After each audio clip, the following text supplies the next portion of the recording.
السلام علیکم ورحمۃ اللہ تعالیٰ وبرکاتہ۔ ناظرین، اگر ہماری چینل نور اسلام آفیشیل سبسکرائب نہیں کیے ہیں تو سبسکرائب کر لیں اور گھنٹی کے بٹن کو دبا دیں، اور اپنے دوستوں کے ساتھ ویڈیو اچھی لگے تو شیئر کریں۔ آج میں جو لے کر آیا ہوں کہانی حضرت فاطمہ الزہرا رضی اللہ تعالیٰ عنہ کا عالم غربت۔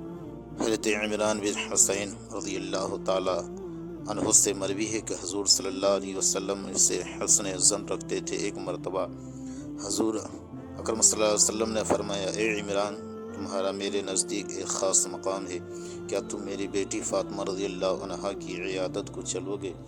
میں نے کہا، میرے ماں باپ پر قربان ضرور چلوں گا۔ چنانچہ ہم روانہ ہو گئے اور حضرت فاطمہ الزہرا رضی اللہ تعالیٰ عنہا کے دروازے پر پہنچے۔ آپ نے دروازہ کھٹکھٹایا اور سلام کے بعد اندر آنے کی اجازت چاہی۔ حضرت فاطمہ رضی اللہ تعالیٰ عنہا نے فرمایا، تشریف لائیے۔ آپ نے فرمایا، میرے ساتھ ایک اور شخص بھی ہے۔ پوچھا گیا، کون؟ فرمایا حضور، دوسرا کون ہے؟ آپ نے فرمایا، عمران۔ حضرت فاطمہ رضی اللہ تعالیٰ عنہ بولی، رب ذوالجلال کی قسم جس نے آپ کو حق کے ساتھ مبعوث فرمایا، میں صرف ایک چادر سے تمام جسم چھپائے ہوئے ہوں۔ آپ نے دست اقدس کے اشارے سے فرمایا، تم ایسے پردہ کر لو۔ انہوں نے عرض کیا، حضور، اس طرح میرا جسم تو ڈھک جاتا ہے مگر سر نہیں چھپتا۔ آپ نے ان کی طرف ایک پرانی چادر پھینکی اور فرمایا، تم اس سے سر ڈھانپ لو۔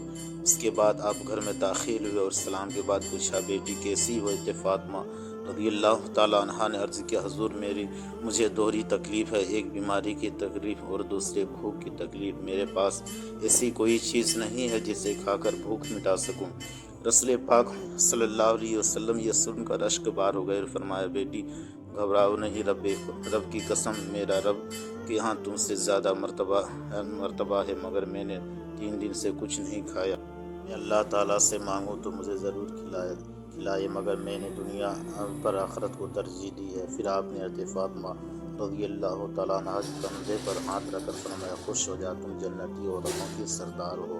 انہوں نے پوچھا، حضرت آسیہ مریم کہاں ہوگی؟ آپ نے فرمایا، آسیہ اپنے زمانے کی عورتوں کی، اور تم اپنے زمانے کی عورتوں کے سردار ہو۔ تم جنت کے ایسے محلات میں رہو گے جس میں کوئی عیب، کوئی دکھ اور کوئی تکلیف نہیں ہوگی۔ پھر فرمایا، اپنے جذبات کے ساتھ خوش رہو۔ خدا حافظ۔